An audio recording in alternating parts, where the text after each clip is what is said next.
I'm compelled to give it the beans. Boop, boop, boop, boop, boop, boop.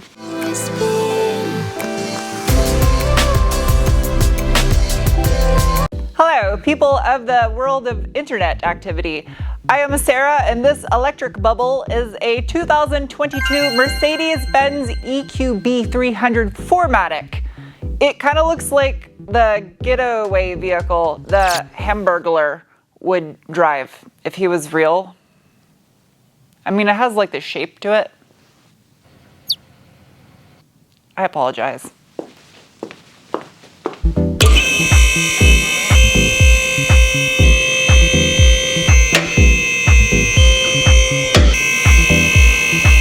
Well.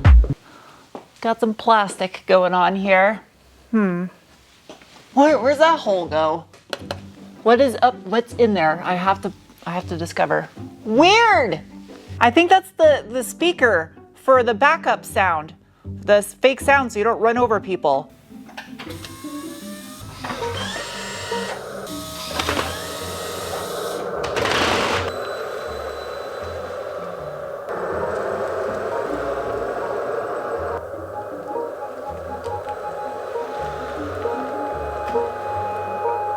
Starting with the rear, tons of plastic everywhere. It's like a giant sled. Rear suspension wise, the EQB utilizes a 4-link rear end. This one says right with an arrow pointing forwards in case you have little faith in your technicians at the dealership. Taking a further look up inside there, the rear knuckle is made out of cast aluminum. You can see the little CV boot for the rear axle going to the rear electric motor. You can get this with adaptive suspension, however this one is equipped with the base steel twin tube struts. I like the idea of the plastic down here, but I also wonder if road salt will get trapped in between the steel of this lower link and the plastic cover. Probably definitely have to pressure wash real good in these things. Shaggy, where's my glasses? Where are my glasses? Where are my glasses? Just above my static induced Rogue flyaways is the rear anti-sway bar, which measures in approximately 20 millimeters, or from my perspective, ews.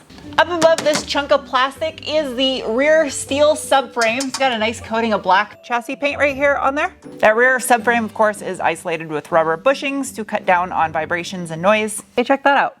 It's a grounding strap. Be curious to what this thing looks like with all this plastic off of there. The stuff is all fairly rugged looking in construction.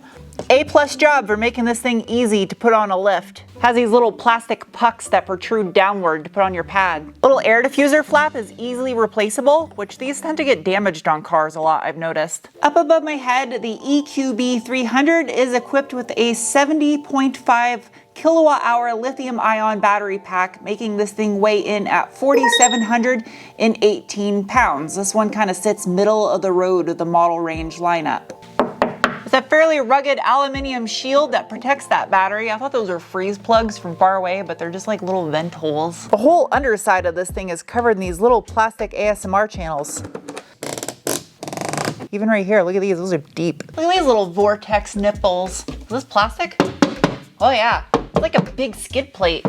Up front, the EQB has a McPherson strut style front suspension with a forged aluminum wishbone. The knuckle is made out of cast aluminum. It's actually super rugged too, right where the strut mounts into that knuckle. Big and beefy. That axle is pretty beefy too. I will now shove my DSLR camera into the abyss for you. You can't really see much up inside there. I need like a little doctor's camera. So yeah, there's that. That's a cavity. I tried. It's the thought that counts. Since this data was nowhere on the internet, I will find out for you. Front anti-sway bar measures in at approximately 27 millimeter. Whoa, check it out. It's another one. That's absolutely a speaker. Has to be. Too bad you couldn't program your own sounds. You know, all this stuff down here is plastic, but it's slick. So off-road protection wise, caution, don't get mud in your speaker.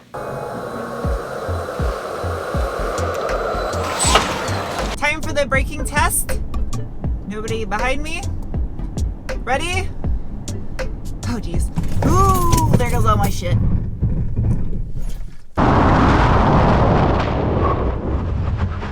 The stopping distance wasn't as short as I was hoping it would be. Lots of ABS feedback in the pedal too. There's literally like no data available for this thing on the internet. Say 12 3/4. That braking was just accomplished thanks to a set of 12.7-ish inch or 322-ish millimeter front rotors with a 2-piston front caliper. As far as the wheels go, these are an extra $600 option. It's a 19 by 7.5 with a positive 53.5 millimeter offset, wrapped in a 235/50 Continental Pro Contact GX SSR tire. That was a lot to try to remember. Are you all metal though? Yes, no plastic pieces, good.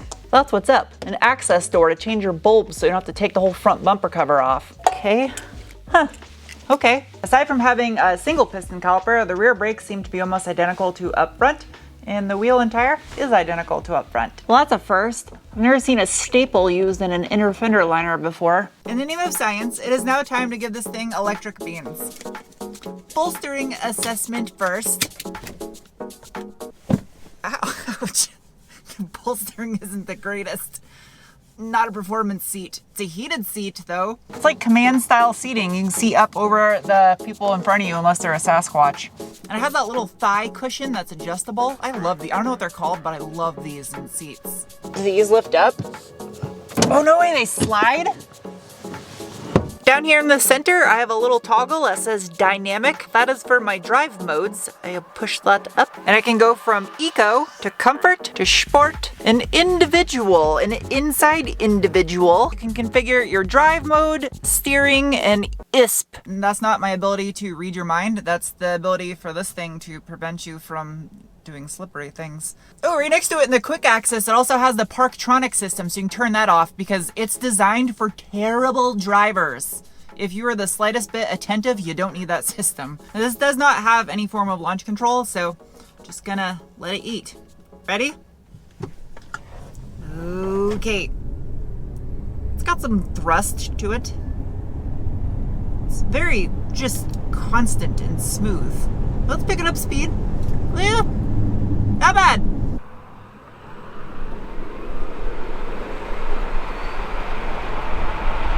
A little quicker than I thought it was gonna be. It's very smooth and subtle though. What the hell's a hood popper? There it is. Ooh, that's a light hood. It's like the shape of a sports ball. The dimples everywhere. Whoa, check out that Rube Goldberg machine. Well, there's some crazy wiper arms. Under that hood of this 2022 Mercedes EQB 300 is only half of the story, because this is equipped with dual motors. One up front, down inside this pile of robot spaghetti, and one in the rear, underneath all this foam and plastic. Just pretend you can see it. The front and rear electric motors are different, however. The one at the rear is a permanently excited synchronous electric motor, which means that it has a permanent magnetic core rotor at the center, and it's always excited, just in a constant state of arousal. Whereas the front electric motor, it requires induction to get it excited, and it's tiny, and it actually has a squirrel in the side of it that is electrocuted, as sad as that sounds, to make it go. Oh, it doesn't boing.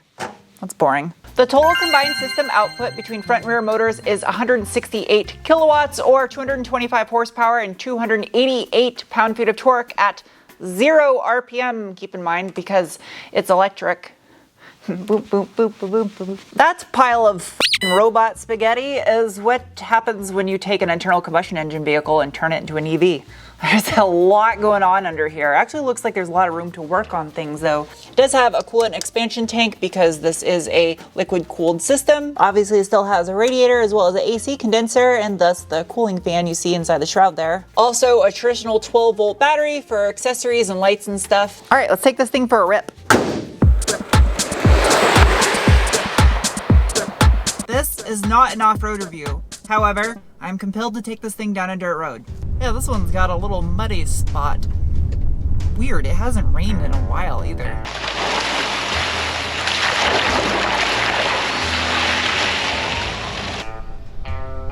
Smooth. I'll give it that. So far it's smooth.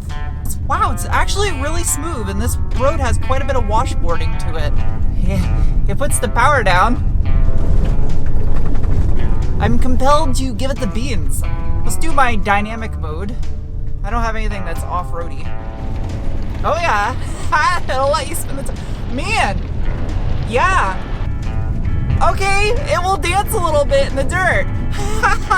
I take that back. It has a little bit of performance-oriented abilities to it. Okay, fun. This is a fun vehicle on a dirt road, absolutely. To be fair, I think a lot of vehicles are fun on dirt roads, though. We'll go around this tree here. There's a cacti. Don't want to run one of those over. Game over.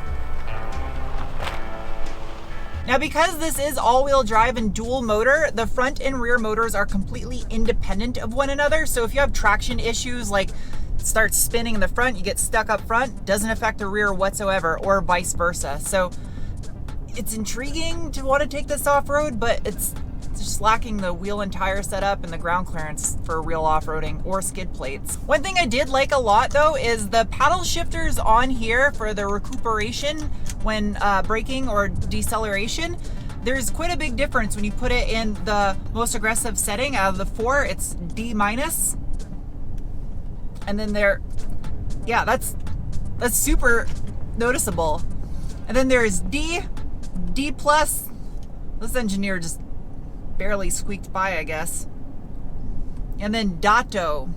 That's weird. That's such a crazy looking cup holder. I feel like somebody's terrible brat, spoiled child will rip this thing off and throw it at the back of their parents' head. It's super delicate, but it's ingenious. Wait. Oh, 2 USB-Cs, an outlet, no ground point though. That's cute. It's like a GTI. All right, that's actually a fairly roomy storage area back here. That's more than I thought it would be. Not bad. Pretty spacious. Spaceshipable. Interior styling wise, there's no mistaking that this is a Mercedes. It definitely has that flavor to the styling of it. Something I really like though is the top surface of this is piano black, and sometimes as the sun casts across it while you're driving, it makes it look like it's water, almost like it's wet with the wood background. It's very earthy. The infotainment system is just like any other Mercedes, very similar menu system. And if you go into EQ, there's all kinds of data in here for monitoring your electrical consumption and where charging stations, how long it'll take to charge, energy flow, what motor it's going to. I like that the little touchpad for the infotainment system kind of vibrates as you scroll your finger across it too. Mercedes, even though the BRZ and GR86 both do this now. For the price of this thing, I was a little surprised it didn't have a wireless charge pad, just gives you a little USB-C plug to charge your device. Somebody in Mercedes design department apparently failed shapes because that looks like a car, not an EQB. Range-wise, I was a little bit disappointed. When this thing was fully charged, I was only seeing just over 220 miles maximum, but I do like the fact that the gauge cluster shows you a max and a min because there are factors of electric vehicles that will come into play for the maximum range, whether you're using the air conditioning, other accessories, or the actual physical temperature outside.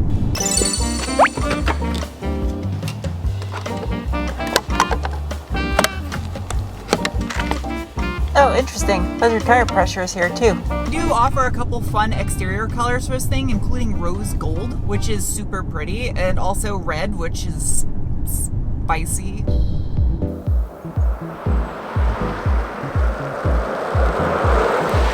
All right, let's give this thing some scores. If you are new, I have a 1 to 5 scale, 1 being the worst, 5 being the best, and first up is the bean score. It's assessment on the feeling you get in your gut when you give it the beans. And the EQB 300 4Matic is getting a rating of...